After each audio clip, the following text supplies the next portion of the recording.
Continuing in this wonderful little Seneca book from Oxford World's Classics, we come now to On Mercy.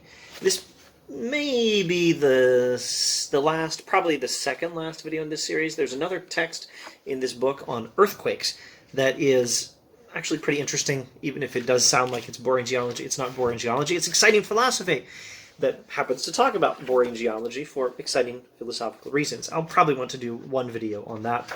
So this will probably be the second last in our series on Seneca. Now, did you notice this? Did you notice that this particular Seneca text, I don't know if the camera will focus properly, this particular Seneca text is addressed to the Emperor Nero. We don't remember Nero as a good guy. Well, he wasn't necessarily always a bad guy. I have assumed the task, says Seneca, I have assumed the task, Nero Caesar, of writing about mercy, so that in some sense I might fulfill the purpose of a mirror and reveal you to yourself, as one who is destined to gain the greatest of all pleasures. For although the real profit of noble actions lies in their performance, virtue is its own reward, and there is no worthy reward for virtuous acts apart from themselves, it still gives pleasure to make a tour of inspection of a good conscience. So he's writing to Nero, Emperor Nero, in praise of mercy for these reasons, to give him a pleasant tour of inspection of a good conscience, and to argue that mercy is the right thing that should characterize the reign of a ruler. It is the rarest of praises, and one not hitherto granted to any emperor, that you have set your heart on winning a blameless soul. So he starts off praising Nero's good start. Nero, at least in Seneca's estimation, had a good start, which is not to say that he continued it. We don't remember Nero as a particularly virtuous person.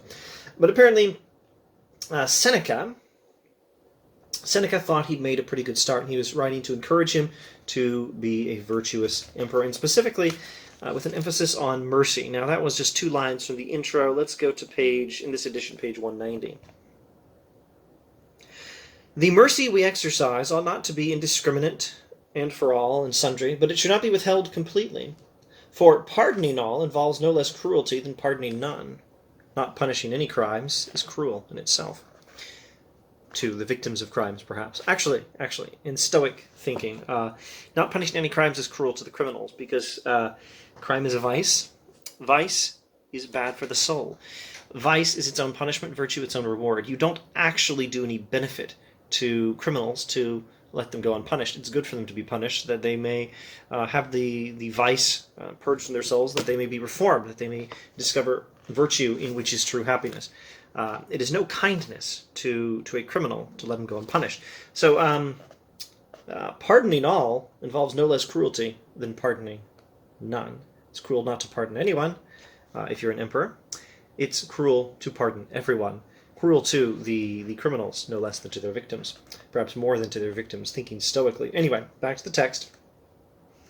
Pardoning all involves no less cruelty than pardoning none. We must preserve a mean, that is to say, a balance, not a strictly speaking mathematical average, much like in Aristotle. The virtuous mean is not the exact middle between one extreme and another extreme. Find the exact middle. No, it's not that. It's the virtuous middle. It's the edifying middle. It's the middle that is the proper function of the human being. We must preserve a mean, but because equilibrium is not easily achieved, whatever is likely to tilt the balance should incline the scale in the more benign direction. Mercy should be exercised by the ruler as a mean, as a balance. Don't pardon too many, don't pardon too few, but err on the side of mercy. If err you must, since it's hard to hit the exact right spot, err on the side of mercy. Aim to risk being a little too merciful rather than to risk being not quite merciful enough. Thus says Seneca to Emperor Nero. Page 191. Since no virtue is more human, it must be generally accepted that no other is more appropriate for man, a belief to be held not just by those of us who regard man as a social creature born for the good of all, but also by those who consign man to pleasure, whose words and actions all look to their own advantage. So he's talking about human nature, which does not mean how humans behave automatically, or how human beings normally are. No, he's talking about the proper function of the human being. That's what human nature actually is. And human nature is social, according to the Stoic tradition. But the Epicureans might be a bit different. The Epicureans consign man to pleasure. Here Seneca is talking about the two major schools of philosophy, the Epicureans and his own. The Epicureans say the purpose of a human being is pleasure. And the Stoics say a human being is a social creature born for the good of all, born to contribute to the good of the community. That's the proper function of the human being according to the Stoics. But he says, according to both the Stoics and the Epicureans, according to both of these perspectives on human nature, mercy is still very important. And now here's a nice line. Let's finish that sentence. Since no virtue is more human, no other is more appropriate for man, for all human beings, that is to say, for a human being as such, a belief to be held not just by those Stoics like me who regard human beings as social creature, etc., but also by those like the Epicureans who consign human beings to pleasure, etc. For if repose and quiet are what a man seeks, then he finds this virtue, which loves peace and holds back the hand consonant with its own nature. Okay, so mercy contributes to peacefulness, to repose, to quiet. Mercy contributes to being able to achieve more pleasures. Now, that was the description of virtue as cohering with human nature, even if you have a Stoic, even if you have an Epicurean, but also quite obviously if you have a Stoic view of human nature. And now, that was about all humans. Next sentence. But of all men, mercy becomes none so well as a king or an emperor. Of all people, mercy becomes none so well as a king or an emperor. Now, this reminds me of God's bodykins man, much better in Hamlet. Hamlet says to Polonius, Polonius has said, this is in Shakespeare now, this is quite some time later, Polonius has said, oh, I'll treat the actors as well as they deserve, the actors who have come to visit the court in Denmark. And Hamlet says, God's bodykins man, or by the body of God man, or it's an expression for by the body of Jesus on the cross man. It's almost like swearing, but I think it's not swearing. It's almost like swearing. It's more,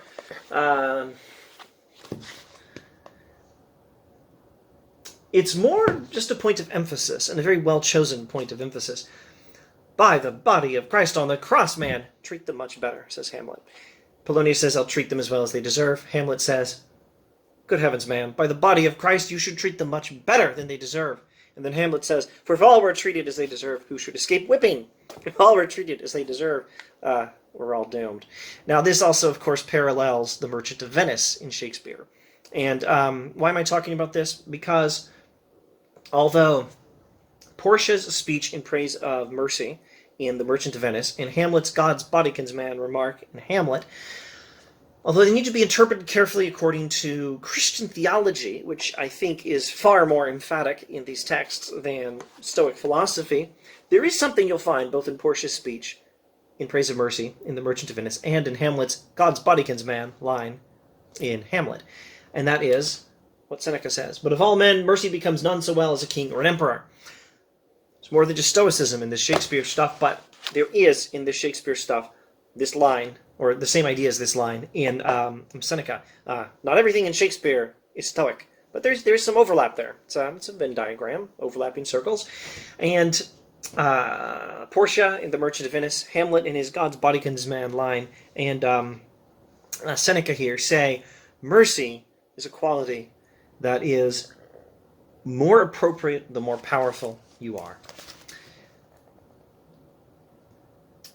Seneca continues, for great power bestows grace and glory only when its potency is for benefit. It is undoubtedly a deadly force whose power can only work harm. That man alone possesses greatness that is secure in a firm foundation, who is known by all men as their friend, no less than their superior, whose concern for the welfare of each and every citizen they daily find to be vigilant, etc., etc. Okay, so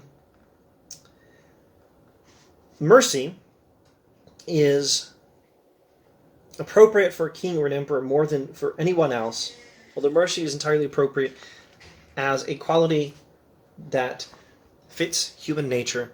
It's also even more appropriate for a king or an emperor, because the king or the emperor with mercy is known to all his people as their friend.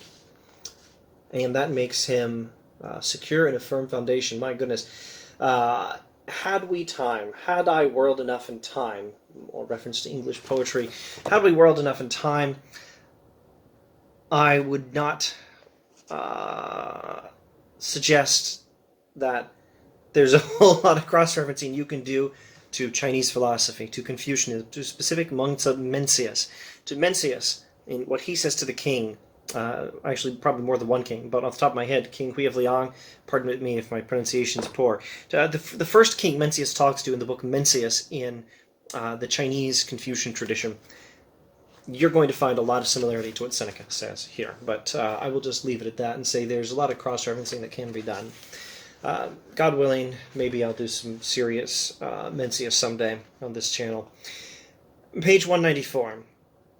He's mentioned the gods recently, and Seneca says, "Since I have mentioned the gods, it will be best for me to lay down this as the pattern on which an emperor should seek to model himself, that he should wish to treat his people as he would wish the gods to treat him. Is it then a benefit to have deities that refuse to show mercy to our crimes and mistakes? So, if you have enough of self-awareness to know you're not perfect, you should want God. Well, if you have a theistic, monotheistic outlook, or if you're speaking like a Roman Stoic, the gods, you should want the gods to have some mercy for you, for your flaws, your mistakes, your vices, your imperfections, for your bad actions. You want mercy from the gods for you. So, for heaven's sake, do it for others." Again, this bears all kinds of cross-referencing to the Merchant of Venice and to the New Testament. I should do a series on Shakespeare and philosophy. All right, mercy, therefore, makes rulers not only more honorable, this is page 200 of this edition, mercy makes rulers not only more honorable, but more secure from harm, and is at the same time an adornment to and the surest protection of sovereign power. So the appeal is rather practical, which makes me think of Mencius.